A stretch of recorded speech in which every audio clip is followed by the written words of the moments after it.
फुलाद खानाचा कडेकोट पहारा राजांच्या भोवती जारी झाला. बाहेरचा पहारा फुलाद खानाचा होता, तर आतला पहारा रामसिंगांचा होता. राजांच्याकडे जाणाऱ्यांवर कडाई नजर ठेवली जात होती.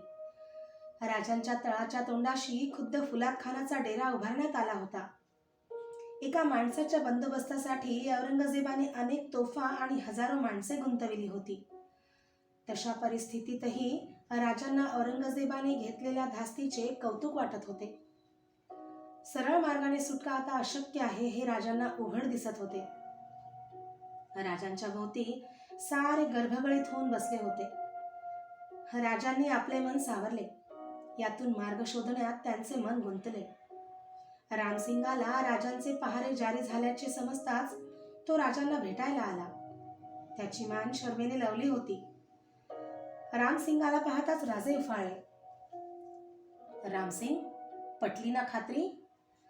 हाच सलोखा औरंगजेबाला करायचा होता ना? राजासाहेब, मी सक्त दिलगीर आहे. रामसिंग डोळ्यातून पाणी आणून म्हणाला, मी पिताजींना सर्व कळवले आहे, पण माझी शक्ती मर्यादित आहे. रामसिंगांचा काही दोष नाही हे राजे जाणीत होते. त्यांनी रामसिंगाला जवळ बसवून घेतले. ते म्हणाले, तुमचा दोष नाही रामसिंग, दोष आमचा आहे. आमचे मनसुबे फसले, औरंगजेबाचे सफल झाले. आता माझं ऐका.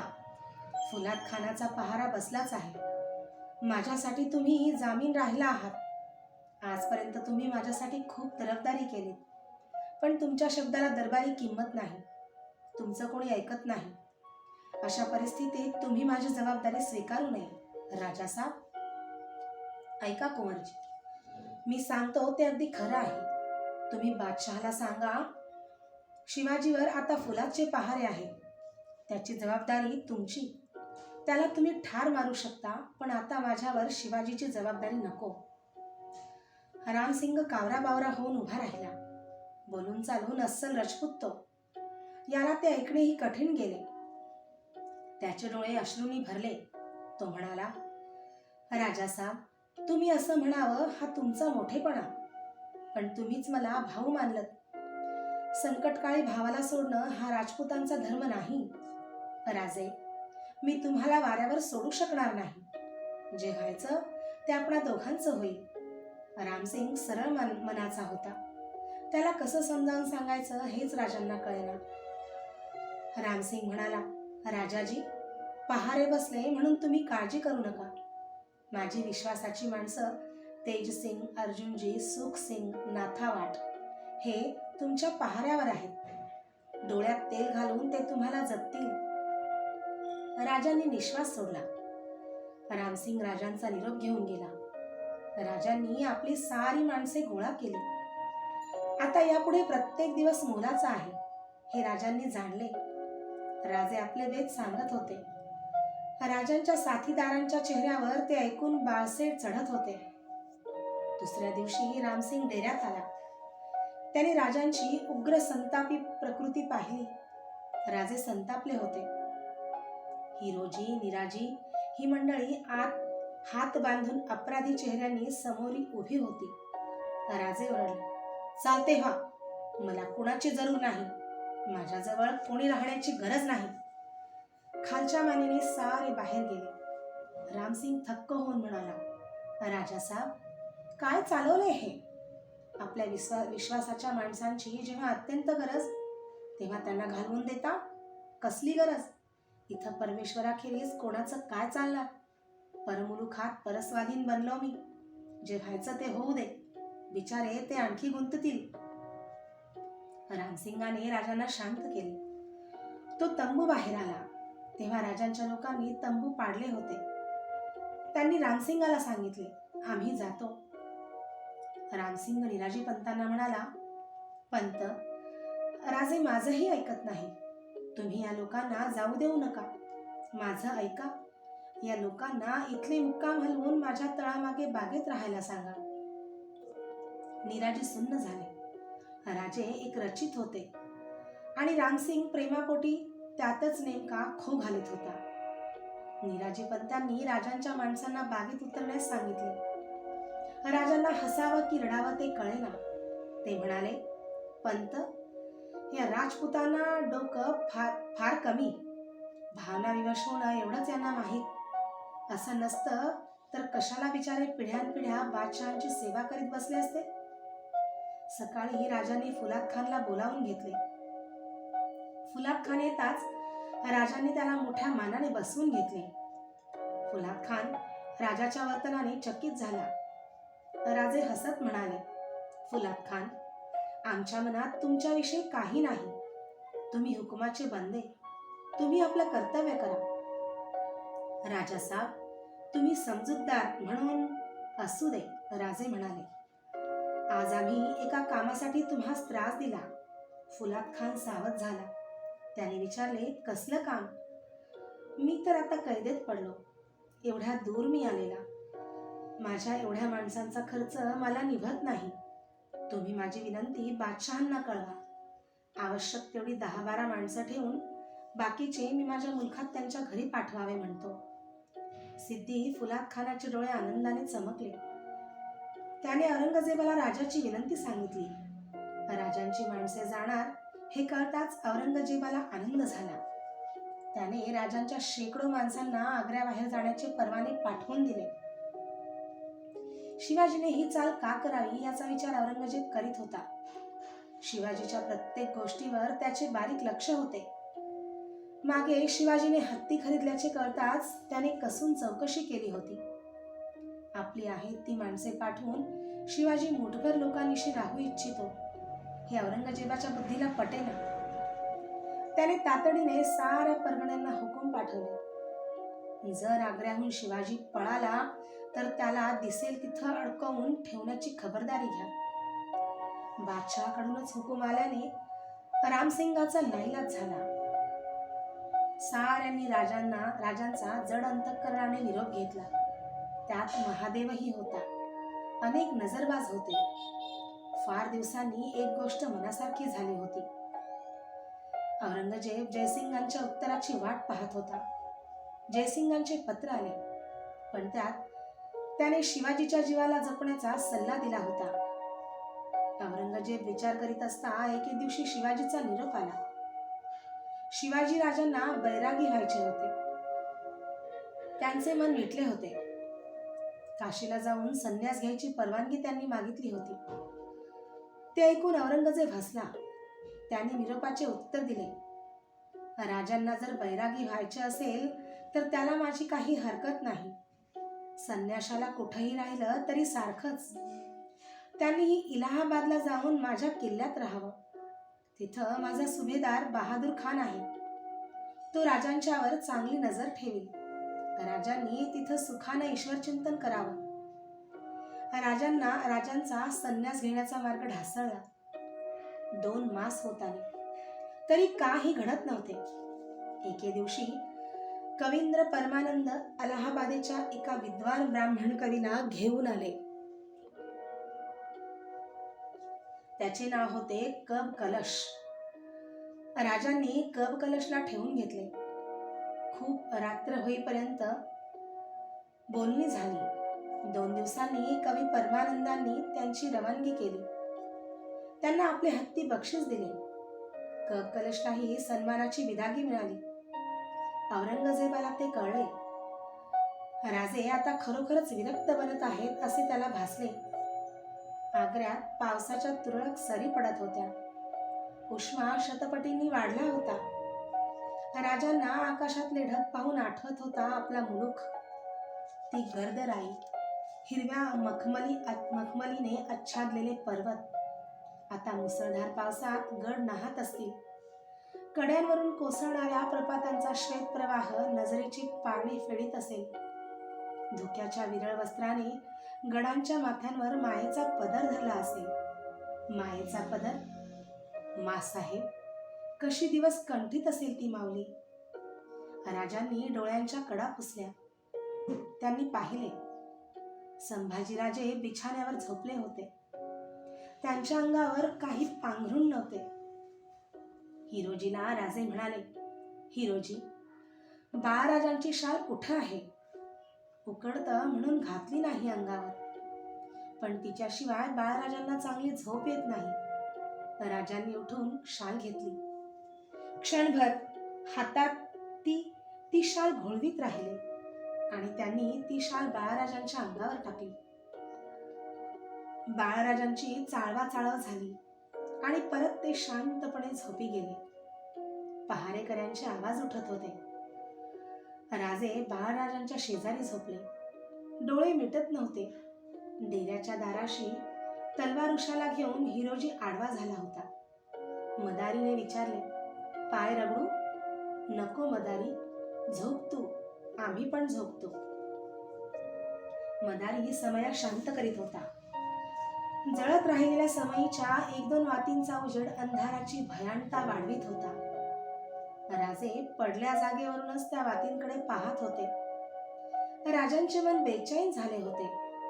अनेक विचारांचे काहूर मनात उठले होते. माणूस स्वतःला जाणता समजतो, केवढा अहंकार.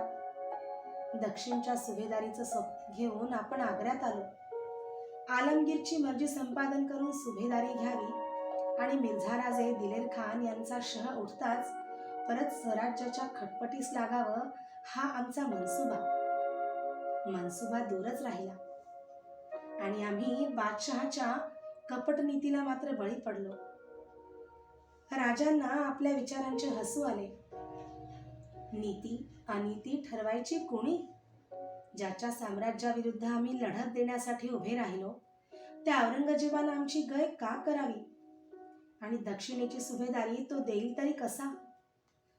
खुद्द आपल्याच भावांना कठोर शासन करणारा हा औरंगजेब आपल्या पित्याला विष घालताना ज्याचे हात थरथरले नाहीत, तो आलमगीर आमच्या बाबतीत रहमदिल होईल कसा?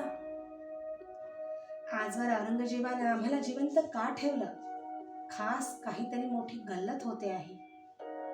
दैवानंच आलमगीरच्या मनात काहीतरी गोंधळ निर्माण केलेला दिसतो. नाहीतर तो निर्णय करायला त्याला एवढा वेळ लागला नसता. औरंगजेब पक्का राजकारणी. राजकारणात वेळेला फार महत्व असतं. कैक निर्णय वेळेच्या वेळीच अंमलात आणले नाही तर आयुष्यभर पश्चाताप करण्याची पाळी येते. हे माहीत असताना औरंगजेब आमच्या बाबतीत स्वस्थ कसा? आमचंच दैव बलवत्तर म्हणूनच हे घडत असावं. तसं असेल तर आई मार्ग का दाखवत नाही? राजे सावकाश पलंगावरून उठले. त्यांची नजर शांतपणे झोपी गेलेल्या संभाजी राजांच्याकडे गेली. किती निर्धास्तपणे झोपलाय हा! ह्या अजाण मनाला पहाऱ्याची जाणीव नाही, कैदेची फिकीर नाही, मृत्यूच्या टांगत्या तलवारीची भीती नाही. पालकाच्या भरवशावर किती शांतपणे युवराज झोपू शकतात. मग आम्हालाच पालकाचा विश्वास का नसावा? मासाहेब आधीच वार्धक्यानं थकलेल्या, त्यांच्या चिंतेला पारावार नसेल. देवाच्या पायांशी धरणं धरून ती माऊली अश्रू ढाळीत, नवस बोलत झुरत असेल. दुर्दैवानं आमचं इथंच काही बरं वाईट झालं तर? राजांना तो विचार सहन होईना. जिजाबाईंच्या आठवणीने त्यांचे मन कातर बनले. त्याच बेचैनीत ते फेऱ्या घालीत होते. मुलुखापासून केवढे दूर आम्ही शत्रूच्या गोटात येऊन सापडलो. या वेळेला गडावर केवढी चिंता वाढली असेल. अनाजी, मोरोपंत, प्रतापराव, तानाजी ही सारी माणसं काय करत असतील? दररोज नवीन अफवा उठत असतील. मनाच्या तराजूतलं आमचं जीवन मरणाचं पारडं दररोज हेलावत असेल. कदाचित आमचे नजरबाज आग्र्यापर्यंत येऊन पोहोचलेही असतील. आम्ही शत्रू हाती सापडलो हे जाणून आमच्या माघारी बंडावा तर झाला नसेल. त्या विचाराबरोबर राजांची पावले थांबली. क्षणात चेहऱ्यावर स्मित उजळले. बंडावा कोण करणार? कोणाविरुद्ध? अनाजी, मोरोपंत, प्रतापराव, तानाजी नावं घ्यावीत तेवढी थोडी. ही माणसं बंडावा करणार? अशक्य. उलट पुरंदरच्या तहानं कमजोर झालेलं राज्य सावरता सावरता बिचारे थकत असतील. खोट्या धीराच्या शब्दांनी मासाहेबांना आणि फौजेला धीर देत बिचारे दिवस कंठत असतील. राजांनी परत पावले उचलली. येताना मारे आयटीने आमच्याबरोबर आम्ही खास विश्वासाची 1000 आसामी आणली. त्यांना या संकटातून बाहेर काढण्यात यश मिळालं ही देवाची कृपा. बिचाऱ्या रामसिंगांच्या ध्यानी हे आलं नाही, पण ही 1000 माणसं आमच्या 1000 वाटांवर अहोरात्र नजर ठेवून आमच्यासाठी तिष्ठत असतील. राजांची मुद्रा करारी बनली. या संकटातून आम्हाला सुटायला हवं, पण कसं कसं? राजे विचारात गुंतले. मनात शब्द उतरत होते. केल्याने होत आहे रे, ते आधी केलेची पाहिजे. समर्थांच्या आठवणीने राजांना धीर आला. साऱ्या विचारांचे रूपच पालटले. फरमानाचा स्वीकार करून आम्ही मासाहेबांच्या सामोरे गेलो होतो. भोगल्या अपमानानं संतापलेल्या आम्हाला मासाहेबांनी सांगितलं होतं, राजे, स्वतःच्या पराजयाचं जरा कौतुक करा. तेही परमेश्वरी वरदानच असतं. त्यानं पाठवलेली संकट जे धीरानं सहन करतात, सोसतात, त्यांनाच भविष्यकाळ उज्ज्वल असतो, असं पोथ्या पुराणं सांगतात. श्रद्धेनं आणि डोळसपणानं या संकटाकडे पाहिलं तर साऱ्या वाटा दिसू लागतात. त्या आठवणीनं राजांना धीर आला. त्यांच्या विचारांना एक वेगळीच दिशा गवसली. लाक्षागृहातून जर पांडव सुटतात तर मग आम्हाला तोच मार्ग का सुचू नये?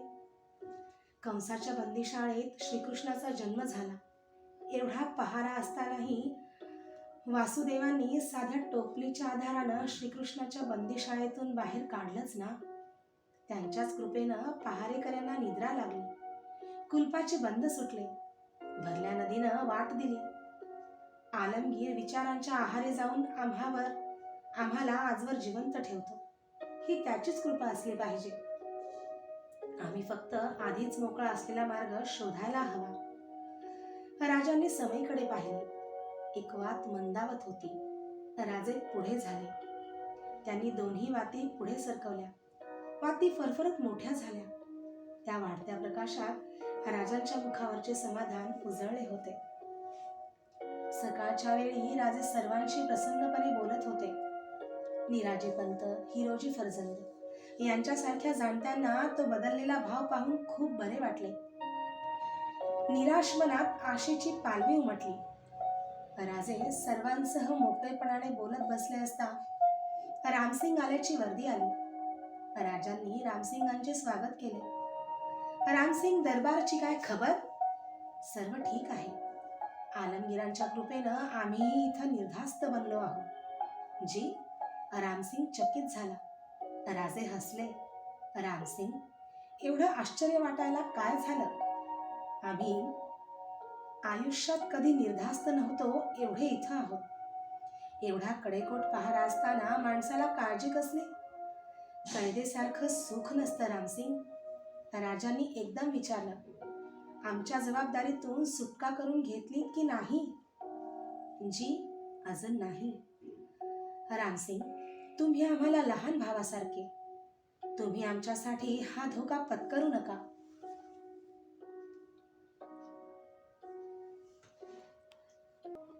बोलून चालून ते बादशहा. त्यांची केव्हा लहर फिरेल, कोणत्या कारणाने इतराजी होईल ते सांगता येणं कठीण. रामसिंग थोडा विचारात पडला. त्याचा तो भाव पाहून राजांना बरे वाटले. विषय बदलीत त्यांनी गोपीनाथ पंतांना विचारले, पंत, युवराज कुठं आहे?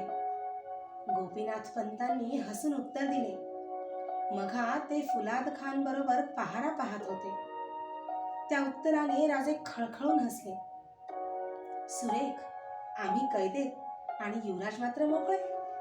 उलट तेच आमचे पहारे पाहतात, भाग्यवान आहेत. रामसिंग हसण्यात सामील झाला. खरं आहे राजे, युवराज खरेच भाग्यवान आहेत. आलमगीरांना त्यांचा खूप लळा आहे. आजही त्यांना घेऊन येण्याची आज्ञा झाली आहे. आणि राजे, युवराजांनी माझं घर तर आपलंसं केलं आहे. छान. आलमगीर कृपाळू आहेत, मनाचे मोठे आहेत. नाहीतर शत्रूच्या मुलाला एवढ्या मायेनं कुणी वागवलं असतं? राजांचा आनंद पाहून रामसिंग म्हणाला, राजासाहेब, एक विनंती आहे. असं परक्यासारखं बोलायचं नाही रामसिंग. एकदा तसं ठरलं ना, सांगा. आपल्याला दक्षिणेत मनूची भेटले होते. मनूची जी पिताजींच्या तोफखान्यावर ते अधिकारी होते, परदेशी आहे. त्यांची आणि आपली पुरंदरला ओळख झाली होती. राजांना एकदम आठवले, वा, लाख माणूस, आम्ही जरूर त्यांना ओळखतो. नव्हे, आमची दोस्ती आहे. चिंतेच्या दिवसात त्यांचा सहवास आम्हाला सुखावह वाटला. कुठं आहेत ते? इथं आले? जी नाही, पण त्यांनी ओळखपत्र देऊन एक कलावंत पाठवला आहे. कलावंत? जी चितारी आहे. दरबारी अनेक जणांची त्यानं चित्र काढली आहेत. आलमगीरांनी त्यांना आपल्याला भेटायची इजाजत दिली आहे. बादशहा कृपाळू आहे. त्या कलावंताचं नाव काय? मीर हसन. आलेत? जी, बोलवा. थोड्याच वेळात मीर हसन राजांच्या समोर आला. रामसिंगाला राजांना मीर हसनने मुजरा केला. मीर हसनने राजांना मनूचीचे पत्र सादर केले. त्यात मनूचीने मीर हसनला राजांची छबी काढण्याची विनंती केली होती. पत्राचा मजकूर जाणून घेताच राजांनी मीर हसनकडे पाहिले. सडपातळ देहाचा, हसऱ्या नजरेचा मीर हसन राजांच्या मान्यतेची वाट पाहत होता. राजांची नजर रामसिंगाकडे वळली. रामसिंग, काय योग असतात पहा. जेव्हा आम्ही पुरंदरचा तह करून शरणागती स्वीकारली, तेव्हा तिथं आम्हाला उत्तरेचे पंडित शिवराम भेटले. त्यांनी आग्रह करून आमची कुंडली घेतली. 1.5 वर्षानंतर आमचे मनोरथ सिद्धीला जातील असं भवितव्य वर्तवलं. संकटात सापडलेल्या जीवांना अशा गोष्टींचा मोठा आधार वाटतो. मनोरथ दूरच राहिले, उलट आम्ही जिवंत सुटणं कठीण होऊन बसलो. आणि इथं कैदेत असता मनूचीचं पत्र घेऊन हे चितारी येतात. कैक वेळा दैव देखील भारी क्रूर थट्टा करीत असतं. पण राजांची ती गंभीर मुद्रा फार काळ टिकली नाही. ते एकदम हसले. कदाचित या दैवयोगाला निराळच कारण असावं. आम्ही इथं राहिलो नाही तरी आमची छबी निश्चित मागे राहील. राजे हसले, पण रामसिंग हसला नाही. राजांच्या बोलण्याने तो बेचैन झाला होता. राजे सावध झाले. त्याच सहजतेने ते म्हणाले, रामसिंग, चिंता कसली? एक ना एक दिवस मृत्यू गाठणारच. इथंच आमचा शेवट झाला तरी हे चित्र मागे राहील, नाही का? रामसिंगाच्या मनावरचे ओझे उतरले. राजासाहेबांनी असं बोलू नये. कदाचित जहापनांची. हा रामसिंग, नशिबात असेल ते सारं होऊन जाईल. या कलावंतांना केव्हाही यायला सांगा. त्यांना आमचं चित्र काढू देत. तेवढाच वेळ आमचा चांगला जाईल. दुसऱ्या दिवशीपासून मीर हसन राजांच्याकडे येऊ लागला.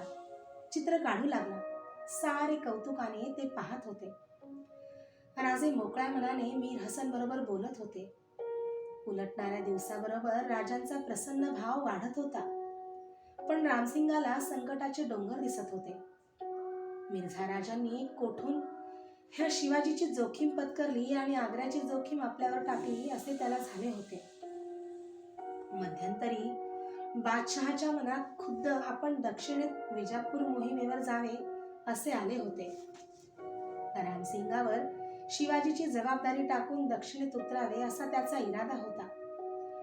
पण रामसिंगाला मिर्झा राजांनी शिवाजीची जबाबदारी न स्वीकारता बादशहाबरोबर दक्षिणेत उतरण्याचा सल्ला दिला होता. शिवाजी राजांचा उपदेश त्यांच्या ध्यानी येत होता. जामिनकीतून मुक्तता करून घ्यावी हा राजांचा वारंवारचा सल्ला त्याला आता पटू लागला होता. औरंगजेबाने प्रथम रामसिंगाच्या विनंतीकडे लक्ष दिले नाही, पण नंतर त्याने ते मान्य केले आणि रामसिंगाला शिवाजीच्या जामिनकीतून मोकळे केले. रामसिंगाला मोठा भार उतरल्याचे समाधान झाले. राजांना ती बातमी रामसिंगाने सांगताच खूप हलके वाटले. राजांना आता आपले मार्ग संपूर्णपणे मोकळे होते. रामसिंगाच्या शपथेतून आता ते मोकळे झाले होते. एके दिवशी मीर हसन पुरे झालेले चित्र राजांना दाखवण्यासाठी घेऊन आला. राजे ते चित्र मोठ्या कौतुकाने पाहत होते. चित्रात राजे आपल्या खास पोशाखात अश्वारूढ झालेले दिसत होते. संगी अनेक भालाईत दाखवले होते. त्यात अनेक मुसलमानही दिसत होते. मीर हसन, तुमच्या कलेचं कौतुक करावं तेवढं थोडं आहे. आमचं रूप हुबेहूब टिपलं, पण एवढे मोगल सरदार आमच्या बरोबर आले कुठून? हुजूर, आपण रामसिंगांच्या सह शाही दरबारी जाताना मी पाहिलं होतं. ते सारं तसंच मनात होतं. वा, सुरेख. निराजी पंतांनी मानवस्त्रे आणली. राजांनी मीर हसनला मानवस्त्रे आणि विपुल द्रव्य देऊन गौरविले. मीर हसनने राजांचे चित्र राजांना नजर केले. मीर हसन, ही कलाकृती तुमच्या जवळ राहू दे. हवं तर हे चित्र मनुजींना द्या. आमची आठवण म्हणून ते जतन करतील. राजांनी मोठ्या सन्मानाने मीर हसनला निरोप दिला. त्यानंतर थोड्याच दिवसात राजे आजारी पडल्याची बातमी पसरली. रामसिंग राजांची विचारपूस करीत. औरंगजेबाला आजाराची बातमी कळाली. त्याने हाकीम पाठवण्याची तयारी दाखवली. पण जीवनाला विटलेले राजे कसलीच औषधे घ्यायला तयार नव्हते. नाही म्हणायला गावातील एका वैद्याचे औषध तेवढे ते स्वीकारले. राजांच्या जवळ हिरोजी फर्जंद व मदारी मेहतर एवढेच लोक राहिले होते. रामसिंगाचे पहारेकरी राजांच्या विश्वासाचे बनले होते. राजांचा आजार बळावत होता. कष्टाने फिरणारे राजे अंथरुणाला खिळले. फुलाद खान वारंवार राजांच्या चौकशीला येईल.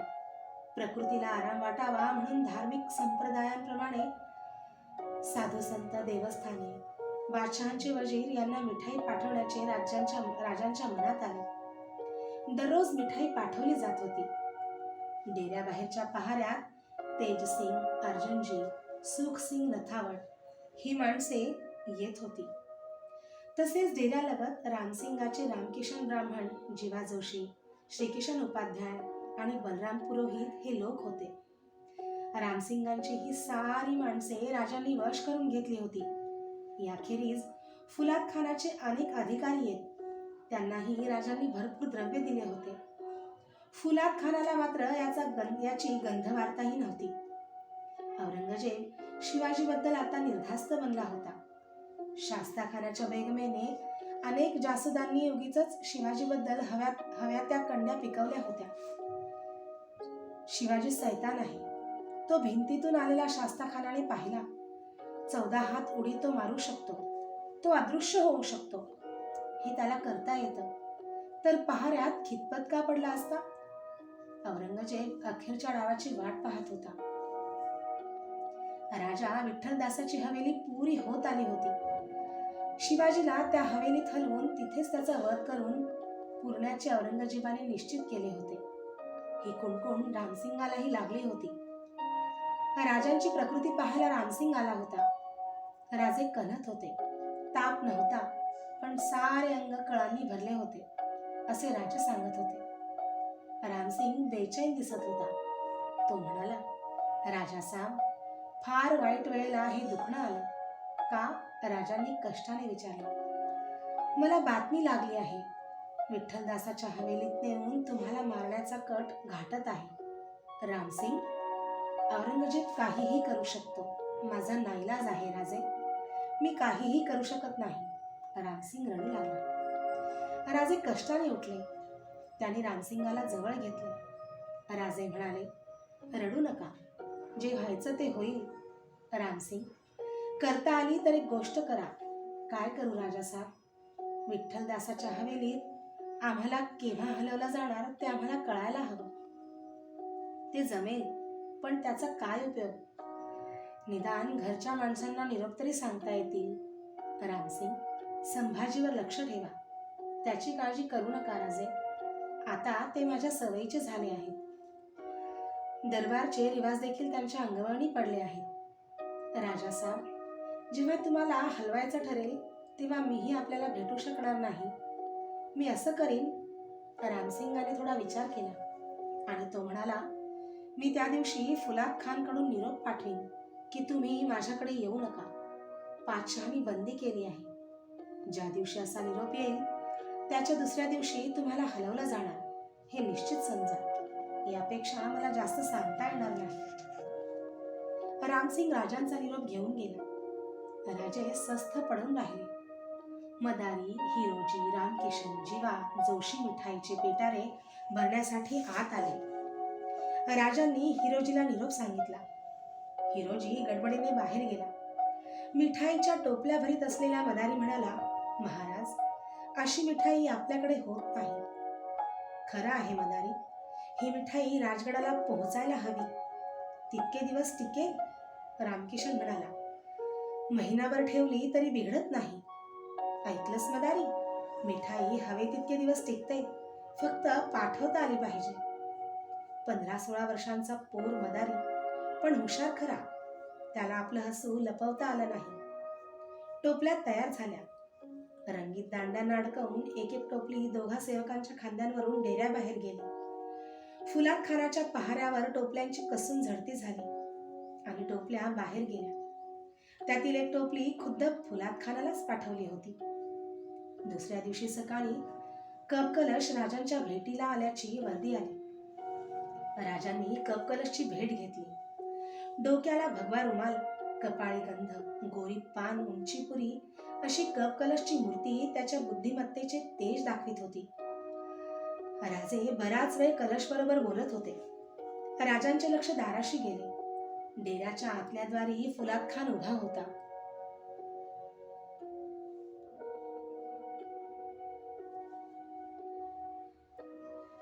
राजांनी पलंगावरूनच हाक दिली, या फुलात खान.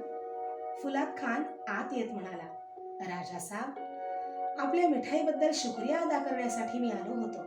बसा ना, त्यात आभार कसले. हे कपकलश काशीचे दशग्रंथी ब्राह्मण कुंडली चांगली जाणतात. आमच्या प्रकृतीला आराम केव्हा पडेल हे आम्ही विचारित होतो. फुलात खान हसून म्हणाला, राजासाहेब, त्यापेक्षा आपली सुटका केव्हा होईल हे का विचारत नाही. राजांनी आपल्या तीक्ष्ण नजरेने फुलात खानला निहाळले. दुसऱ्या क्षणी हसत ते म्हणाले, फुलात खान, त्या प्रश्नाला काय अर्थ आहे. मेहरबान बादशहाच्या आज्ञेनं तुमच्या पोलादी पंजात आम्ही सापडलेलो. आमची सुटका कठीणच. सापडलेला पक्षी कधी औरंगजेबाने सोडला नाही आणि तुमच्या पकडीतून आजवर कोणी निसटू शकलेलं नाही. सिद्धी फुलात खानाचा काळा चेहरा तकाकला. डोळे चमकले. पांढरे शुभ्र मोठे दात दाखवीत तो म्हणाला, राजासाहेब, ही तारीफ नाही, ही हकीकत आहे. आम्ही तारीफ केली नाही, हकीकतच सांगितली. त्याच वेळी संभाजीराजे आत आले. शिवाजीराजांच्याकडे जात ते म्हणाले, आबासाहेब, बाळराजे, सकाळपासून होता कुठं. आम्ही रामसिंग काकांच्याकडे गेलो होतो. त्यांच्याबरोबर आम्ही अलिजांच्याकडे गेलो होतो. अलिजांनी मला जवळ घेतलं. आपली कट्यार मला दिली. ही बघा. बाळराजांनी कट्यार काढली. कट्यारीचं पातं चकाकलं. राजे म्हणाले, बरीच धारदार आहे. बाळराजे, सांभाळून. ह्या शाही कट्यारी मोठ्या विषारी असतात. आबासाहेब, आम्ही तुमच्यासाठीही एक कट्यार मागितली. तर अलीजहा म्हणाले आणि एकदम बाळराजांनी विचारले, अंजान म्हणजे काय हो आबासाहेब. का. आम्ही कट्यार मागितली तर अलीजहा म्हणाले, पोरगा निहायत मासूम व अंजान आहे. सारे हसले. राजे म्हणाले, बाळराजे, बादशहांनी तुमचं कौतुक केलं. अलीजांनी आम्हाला संध्याकाळी पण बोलावलंय. असं. भाग्यवान आहात. आमची ती तकदीर नाही. फुलात खान इतके दिवस राजांच्यावर पहारा करीत होता, पण राजांची सौजन्यशील वागणूक, सर्वांशी प्रेमळ बोलणे पाहून त्याला राजांच्या कैदेचे कोडे उलगडत नव्हते. न राहून तो म्हणाला, राजासाहेब, दुर्दैवाची गोष्ट आहे की आपण कैदेत पडलात आणि मी पहारा करतो. संभाजीराजांच्या सारखीच बादशहांची कृपा आपल्यावर असती तर आज आपण शाही दरबारचे सच्चे दोस्त बनलो असतो.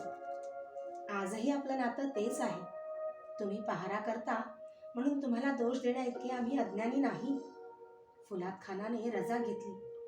फुलात खान बाहेर जाताच राजांनी बाळराजांना जवळ बोलावलं. ते म्हणाले, बाळराजे यांना ओळखलत ना. हो. बाळराजांनी मान डोलावली. मग यांची ओळख पक्की ठेवा. ह्यांनी केव्हा जरी काही सांगितलं तरी ऐकायचं, समजलं? जी आबासाहेब. कप कलशने बाळराजांच्या पाठीवरून हात फिरवला. बाळराजाला बाजूला जाताच कप कलश म्हणाला, राजे, फार मोठी जबाबदारी टाकता आहात. तुम्ही ती पार पाडाल याची खात्री आहे. तुम्ही आता परत येण्याची गरज नाही. हिरोजी तुम्हाला गाठील. कप कलश गेला. राजांनी परत बिछाण्यावर अंग टाकले. दिवसेंदिवस शिवाजी राजांची प्रकृती बिघडतच होती. औषधांचा काही गुण येत नव्हता. 2 प्रहरी अचानक फुलाद खान आला. राजे जागेच आहेत असे कळताच तो आत गेला. फुलाद खान राजांच्या जवळ जात म्हणाला, राजा साहब, आपकी तबीयत? ती आता एकदमच बरी व्हायची. राजे म्हणाले, उम्मीद सोडून कसं चालेल? अल्लाह रहमदिल आहे. राजा साहब, आपण कुंवर रामसिंगांच्या भेटीस जाणार होतात. राजांनी आश्चर्य दाखवले नाही. ते म्हणाले, या रोगाचा कंटाळा आला. तुमच्या सोबतीनं जावं म्हणत होतो. अफसोस की बात है राजा साहब. कुंवरजींचा निरोप आहे. काय म्हणतात? त्यांनी भेटायला येऊ नका म्हणून निरोप पाठवला आहे. बादशहांनी त्याला मना केला आहे. अशा हालतीत तुम्ही जाणंही बरं वाटत नाही. श्रींची इच्छा, राजे म्हणाले. एक बोलाय चालायला जागा होती, ती बंद झाली. आम्ही झोपतो. फुलाद खान निघून गेला. राजांनी मदारी, फर्जंद, जोशी साऱ्यांना भराभर हुकूम सोडले. संभाजीला जोशांबरोबर रामसिंगांकडे पाठवून दिले. संभाजी राजांना राजांनी सांगितले, बाळराजे, तुम्ही रामसिंग काकांच्याकडे जा. तिथं खेळा. काका दरबारी गेले तरी तुम्ही जाऊ नका. मी कलश काका, हिरोजी यापैकी जो जे सांगेल तसं वागा. जपून राहा. संभाजी जोशांबरोबर रामसिंगांकडे गेला. राजांनी अर्जुन सिंगाला विचारले, टोपल्या तयार आहेत? जी. सारी माणसं विश्वासाची आहेत ना? जी. ठीक. अर्जुन सिंग, तुम्ही गावापर्यंत आम्हाला सोबत करायची. पुढचं आमचं आम्ही पाहून घेऊ. कारागिराला आत बोलवा. अर्जुन सिंगाने मान डोलावली. अर्जुन सिंग एका माणसाला घेऊन आत आला. तो पेटारे नेणाऱ्यांपैकीच एक कहार होता. अर्जुन सिंग म्हणाला, हा बहिरा आणि मुका आहे. राजे आसनावर बसले. राजांची दाढी होत असता हिरोजी राजांचे कपडे चढवित होता. राजांची दाढी झाली. राजे उठले. हिरोजी राजांच्या कपड्यात उभा होता. दुरून पाहिले तर कुणाला संशय येणे शक्य नव्हते. राजांनी आपल्या हातातले कडे आणि कानातले चौकडे उतरून त्याच्या हाती दिले. हिरोजी राजांच्या बिछाण्यावर झोपला. राजांनी भरभर भोयाचा वेश केला. कानात कडी अडकवली. डोक्याला गोल पागोटे चढवले. राजांच्या रूपात अमूलाग्र बदल झाला. राजांनी हिरोजीला सूचना दिल्या होत्या. मदारीच्या पाठीवरून हात फिरवला. मदारी हिरोजीचे पाय चेपू लागला. हिरोजी कुजबुजला, राजे जपा. राजांनी हिरोजीचा हात दाबला. तेजसिंगाला संभाजीला आणण्यास पाठवले आणि राजे मिठाईच्या टोपल्या नेण्यासाठी गोळा झालेल्या भोयांच्या जागी बसले. सूर्य मावळला. पहारे बदलण्याची गडबड सुरू झाली. अर्जुन सिंगाने राजांना खुणावले. पुढे 2 पेटारे सोडून 3ऱ्या पेटाऱ्याच्या मागच्या बाजूला राजांनी खांदा दिला. पाठीमागे मिठाईचे 2 पेटारे होते. एक पेटारा बाहेर पडत होता. राजे मागोमाग बाहेर पडले. पहाऱ्यावर पेटारे अडवले गेले. मिठाईच्या टोपल्यांची झाकणे उघडून बघितली जात होती. सर्व टोपल्या तपासून झाल्यावर पेटारे बाहेर पडले. झपाझप पावले टाकीत पेटारे जात होते. अग्रभागी अर्जुन सिंग चालत होता. काळोख पडू लागला होता. पेटारे बाजारपेठेनजीक एका अरुंद रस्त्यावर आले आणि कानांवर आवाज आला, सूरत से किरत बड़ी बिना पंख उड़ जाए. सूरत तो जाती रही किरत बहुत, किरत कबहू न जाए. रहम बंदा परवर रहम करो. राजांनी पाहिले. एक फकीर रस्त्यावर बसला होता. त्याच्याजवळ एक भोई उभा होता. राजांनी डाव्या हाती धरलेला रुपया कटोऱ्यावर भिरकावला. पेटारे पुढे गेले. तोच मागून भोई आला. राजांच्या बरोबर चालू लागला. त्यांनीही नकळत राजांच्या मागे उभे राहून दांडीला खांदा दिला. राजे अलगद बाजूला झाले. राजे पेटारे दिसेनासे होईपर्यंत रस्त्यावर उभे होते. मागून आवाज आला, लवकर चला. फकीराच्या पाठोपाठ राजे गल्लीत शिरले. नागमोडी गल्ले अवलांडीत राजे एका घरात घुसले. दार लावले गेले. घर कुंभाराचे होते. कप कलशला पाहताच राजे उद्गारले, बाळराजे सुरक्षित आहेत. एव्हाना ते आग्र्याबाहेर गेले असतील. कलश म्हणाला, आपण पळायलाच कळताच कसून झडत्या होतील. युवराज तसे दडायचे नाही. शोध होईल. तेव्हा तुम्ही बाळराजांच्या सह असणार असं समजून लहान मुलाबरोबर फिरणाऱ्या प्रत्येकाची झडती होईल. बाळराजांच्या बरोबर महादेव देखील आहे. ते मथुरेच्या वाटेला लागले आहेत. पण कुणी ओळखलं तर? संजाब राखलेले बाळराजे आता तुम्हीही ओळखू शकणार नाही. गरीब ब्राह्मणाकडे कोण लक्ष देतो? आणि पुढचा विचार सुरू झाला.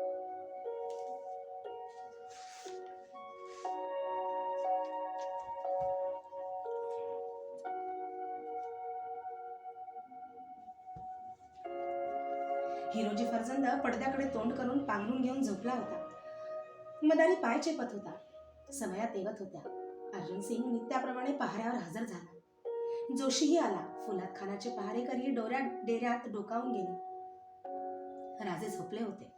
मदारी पाय चेपित होता. उषाच्या मंचकावर जिरेटोप तलवार दिसत होती. रात्र चढत होती. राजांनी जेवणही नकारले होते. कंढण्याचा आवाज ऐकू येत होता. मदारी पाय चेपता चेपता कुजबुजला. हिरोजी, पुरे मन की हात दुखले? रगड, संशय येईल, हिरोजी म्हणाला. मदारी पाय परत चेपू लागला. मध्यरात्री पहारे बदलले. मदारी पाय रगडता रगडता तिथेच झोपी गेला होता. भल्या पहाटे हिरोजीने मदारीला जागे केले. मदारीने डोळे उघडले. हिरोजी म्हणाला, उठ. हिरोजी चटकन पलंगाखाली आला. त्याने राजांचे कपडे बदलले. आपला चोणा मुंडासे घालून तो तयार झाला. पलंगावर लोड घालून त्यावर पांघरून घालून त्याने सारखे केले. कोणालाही वाटावे की डोक्यावर पांघरून घेऊन राजे झोपले. पलंगाशेजारी मदारी हिरोजी गुडघ्यात मान घालून बसले. पहाटेचा अधिकारी आत डोकावला. तो काही बोलणार तोच हिरोजीने ओठांवर बोट ठेवले. झोप लागल्याची खूण केली. थोड्या वेळाने दोघे उठले आणि डेऱ्याबाहेर पडले. बाहेरच्या पहारेकऱ्याला हिरोजी म्हणाला, राजांना रात्रभर झोप नाही. पहाटे नुकताच डोळा लागला आहे. शिर दुखत आहे. राजे उठायच्या आत औषध घेऊन येतो. राजांना त्रास देऊ नका. दोघे छावणी बाहेर पडले. दिवस उगवला, पण डेऱ्यात पुरी सामसूम. राजांच्या वागणुकीने सारेच राजांच्या काळजीचे बनले होते. कोणीही आले तरी राजांना रात्रभर झोप नाही.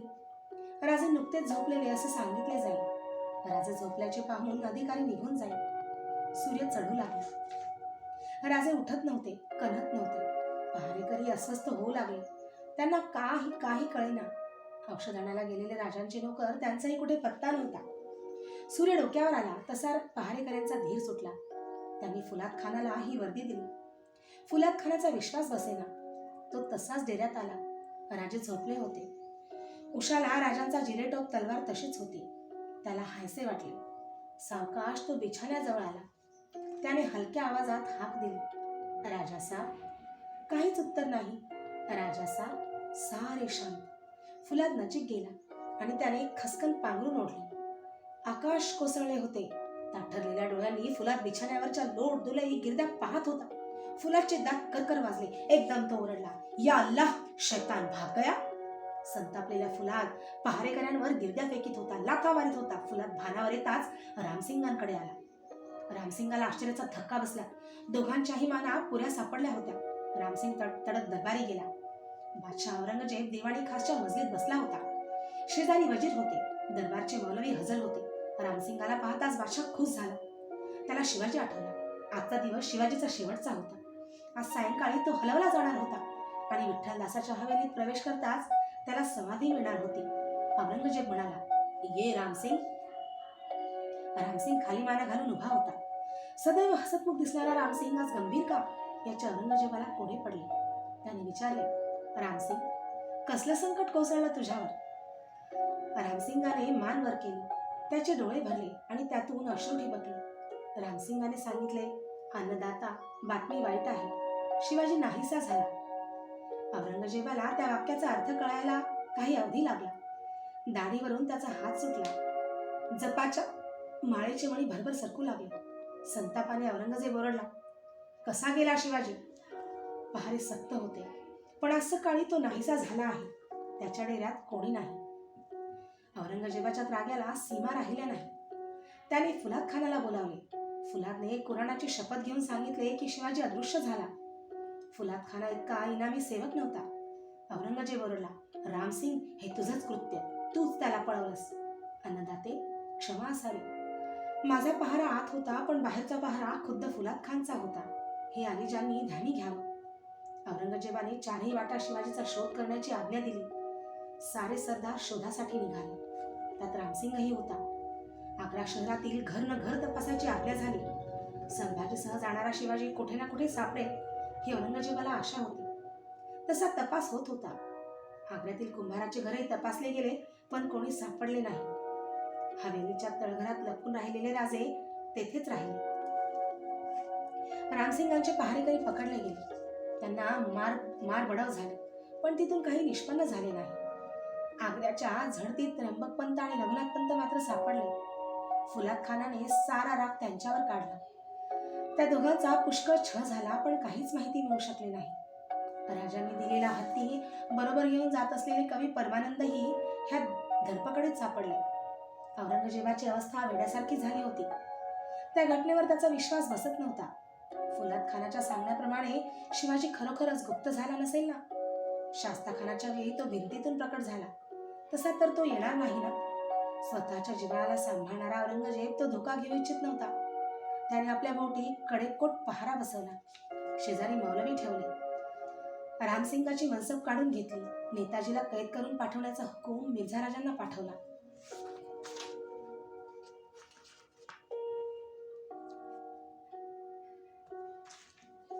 आग्र्यातील वातावरण बरेचसे निवळले होते. राजांचे हेजीब राजांना बातम्या आणत होते. एके दिवशी राजांनी बैराग्याचा वेश धारण केला. साऱ्यांनी राजांचे अनुकरण केले. साऱ्यांची मने राजांना बैराग्याच्या वेशात पाहून कळवळली.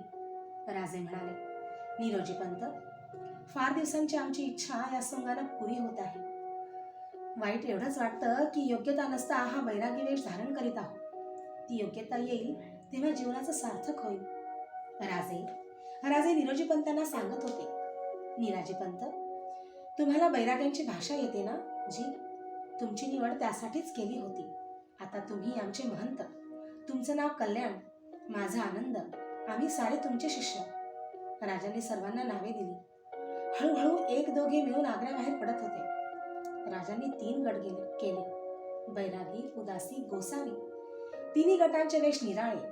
2-3 दिवसात सारे आग्र्याबाहेर पडले. दक्षिणेत तपास जारी असणार हे ओळखून सारे उत्तरेकडे निघाले. रात्री सर्वांचा मुक्काम धर्मशाळेत होता. धुमी पेटून बैरागी बसले होते. धर्मशाळेत एक इसम कोपऱ्यात बसून होता. त्याच्या मस्तकी रुमाल होता. अंगात रेशमी अंगरखा व विजार होते. त्याच्याजवळ एक पेटी होती. बैरागी धर्मशाळेत आल्यापासून तो त्याला निरखीत होता. पहाट झाली तरी बैरागी तयार झाले. सारे बैरागी तयार झाले आणि तो इसम आला. म्हणाला, महाराज, कृपा करावी. निराजी पंतांनी त्याला बारीक नजरेने निहाळले. काय हवं? मी अत्तरिया आहे. भारी कनोजी अत्तर माझ्याजवळ आहे. अत्तरांची पेटी उघडून तो म्हणाला. सारे हसले. निराजी पंत म्हणाले, बाबा रे, आम्ही बैरागी. राखीचं सुद्धा आम्हाला ओझं. तुझं अत्तर कोण घेणार? असं म्हणू नका. नामी अत्तर आहे. माझा केवढा अगदी अस्सल आहे. असा केवढा मिळायचा नाही. ते ऐकत असलेल्या राजांचे कान तीक्ष्ण बनले. ते पुढे आले. त्यांनी सांगितले, आम्हाला केवढा हवा होता. त्याच्याच शोधात आम्ही होतो. सारे थक्क झाले. अत्तरियाने विचारले, केवढा हवा? हा केवढा? अत्तरियाच्या नजरेला नजर देत राजे म्हणाले, कलश. जी. अत्तरिया म्हणाला, मथुरेच्या आसपास आमची वाट पहा, आम्ही येऊ. अत्तरिया निघाला. राजांनी आपल्या झोळीतून काही रत्ने काढून त्यांच्या हाती ठेवली. सारे गोंधळात पडले होते. राजे म्हणाले, हा कप कलशचा माणूस. केवढा हा सांकेतिक शब्द. बैरागी परत वाटेला लागले. सारे मथुरेत पोहोचले. मोरोपंत पिंगळ्यांचे मेहुणे मथुरेत होते. निराजी पंतांचे कप कलश बरोबर आधीच पत्र गेले होते. मोरोपंतांचे मेहुणे कृष्णाजी पंत व यांचे भाऊ काशीराव व विसाजी पंत यांनी संभाजीराजांची जोखीम स्वीकारली. राजे कृष्णाजी पंतांना भेटले. ब्राह्मण वेशातील संभाजीराजे बैराग्यांना पाहून चकित झाले. राजांची ओळख पटली. राजांनी संभाजीराजांना मथुरेत ठेवले. आपण मुलुखात गेलो की दूध पाठवू, मग संभाजीराजांच्या सह कृष्णाजींनी यावे असे ठरवून राजांनी मथुरा सोडली. राजे काशीच्या वाटेला लागले. काशीला जाऊनही राजांच्या जीवाला समाधान नव्हते. कपकलशने राजांना सर्वतोपरी मदत केली होती, पण राजांचे मन काशीत रमत नव्हते. राजांना आपली काशी आठवत होती. राजगड, तिथे डोळ्यात प्राण आणून वाट पाहणारी जन्मदात्री. राजगडाच्या पद्मावती माचीवरील राजवाड्यात शांतता होती. सदरेवर कोणी नव्हते. मोरोपंत, बाळाजी वगैरे मंडळी फडात कामात गुंतली होती. जिजाबाई अद्याप देवघरातच होत्या. राजे आग्र्याला गेल्यापासून यांचा बराचसा वेळ देवपूजेत उपासतापासातच जाई. दिवसेंदिवस त्या थकत चालल्या होत्या. त्यांच्या घायाळ मूर्तीकडे पाहिले तरी साऱ्यांचा जीव कळवळून येई. जिजाबाईंना धीराचे शब्द सांगणाऱ्यांचे शब्दही आता संपत आले होते. अनेक वदंता उठत होत्या, पण जिजाबाईंच्या कानी काही जाऊ नये याची काळजी सर्वजण घेत होते. मोरोपंत दप्तरी बसले होते. मध्यान्ह काळ टळत आला होता आणि मोरोपंतांना भेटण्यासाठी एक स्वार आल्याची बातमी घेऊन जासूद आला. मोरोपंत उठले. स्वाराला घेऊन येण्याची परवानगी दिली. मोरोपंत सदरेवर वाट पाहत होते. स्वार जेव्हा दाराशी आला तेव्हा मोरोपंतांचा विश्वास बसेना. मोरोपंत धावले. त्यांनी महादेवाला कडकडून मिठी मारली. त्याला हाताशी धरून मोरोपंत दप्तर खोलीत गेले. आधीच झालेल्या मोरोपंतांनी विचारले, राजे कसे आहेत? राजे सुखरूप आहेत, महादेव म्हणाला. कुठे आहेत ते माहीत नाही, महादेव म्हणाला. त्याचा अर्थ? महादेवने आग्र्याची हकीकत सांगितली. आपण आग्र्याच्या बाहेर पडेपर्यंत घडलेला सर्व वृत्तांत कथन केला व तो म्हणाला, राजांच्या आज्ञेप्रमाणे नरव घाटी ओलांडून आम्ही राजांची वाट पाहत होतो. एके दिवशी राजे पळाल्याची धामधूम झाली आणि तपास जारी झाला. राजांच्या आज्ञेप्रमाणे मी इकडे आलो. राजांनी काय आज्ञा केली? महादेव सांगत होता. राजांनी मला निरोप देताना सांगितलं, महादेव, जेव्हा आम्ही सुटल्याचं समजेल तेव्हा तू राजगड जवळ कर. आम्ही पळालो हे कळताच साऱ्या मुलुकभर आमचा शोध जारी होईल. फार धोके पत्करून आमचा मार्ग आम्हाला आक्रमावा लागेल. तू गडावर जाताच मोरोपंतांना भेट आणि त्यांना सांग, राजे सुटले. गडावर सुखरूपपणे आले म्हणून गडावर तोफांचे आवाज करा. एवढा निरोप सांगितला की ते सर्व समजतील. मोरोपंतांच्या नेत्रातून अश्रुधारा लागल्या होत्या. साऱ्यांच्या चेहऱ्यावर समाधान प्रकटले होते. ते गहिवरून म्हणाले, अशा राजाची सेवा करायला मिळते, केवढं भाग्य. मला सारं समजलं. अरे, राजांचा नजरबाज तुला एवढं कळलं नाही? अरे वेड्या, इथं गडावर तोफा झाल्या, राजे आल्याची बातमी पसरली की आपोआप ती औरंगजेबांच्या कानांवर जाईल. राजांचा चाललेला शोध थांबेल. राजांचा मार्ग निर्धोक होईल. तू इथंच थांब, मी मासाहेबांना भेटतो, मग तू भेट. मोरोपंत बाहेर पडले. तोच मनोहारी धावत आली. तिने विचारले, पंत, महादेव आला? छे. मनोहारी निराश झाली. ती म्हणाली, मगा कुणीतरी त्याच्यासारखं पाहिलं तसं वाटलं. भास झाला असेल. मासाहेबांची पूजा झाली? हो, नुकत्याच महाली आल्या. मोरोपंत आत आले. जिजाबाई बैठकीवर बसल्या होत्या. शेजारी पुतळाबाई उभ्या होत्या. मोरोपंतांना पाहताच जिजाबाई म्हणाल्या, ये बाबा, का आलास? पूजा झाली का?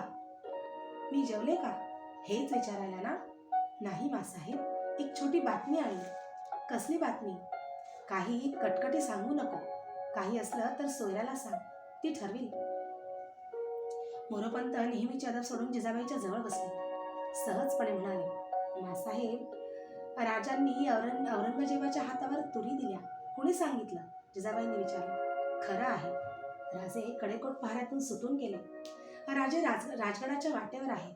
चिंता करण्याचं काही कारण नाही. अरे पण कोणी सांगितलं? स्वप्न पडलं का? नाही मासाहेब, महादेव आला आहे. कुठं आहे? उठू नका मासाहेब, मी बोलावतो. दाराजवळ सारे ऐकत उभी असलेली मनोहारी फडाकडे धावली. एकच आनंद उसळला. बिचारा महादेव उत्तरे देता देता दमून गेला. जिजाबाईंनी देव्हाऱ्यापुढे जाऊन मस्तक टेकले. मोरोपंतांनी राजांचा निरोप जिजाबाईंना सांगितला. मग तोफांची आज्ञा व्हावी. अरे पेशवा नातू, कसं विसरतोस? रात्र होऊ दे. गडाखाली मेळा जाऊ दे. पथकासहित गडावर परत येऊ दे. गडाचे पहारे जारी करा. सकाळी तोफांचे आवाज करा. राजे गडावर आल्याचं जाहीर करा. रात्री मोरोपंत शाही पालखी घेऊन गडाखाली उतरले. मध्यरात्रीच्या सुमारास शाही पालखी गडावर आली. पालखीचे पडदे सोडले होते. सकाळी गडावर बातमी पसरली, राजे आले, राजे आले. गडावरून तोफांचे आवाज होत होते. राजे आजारी होते पण गडावर पोहोचले होते.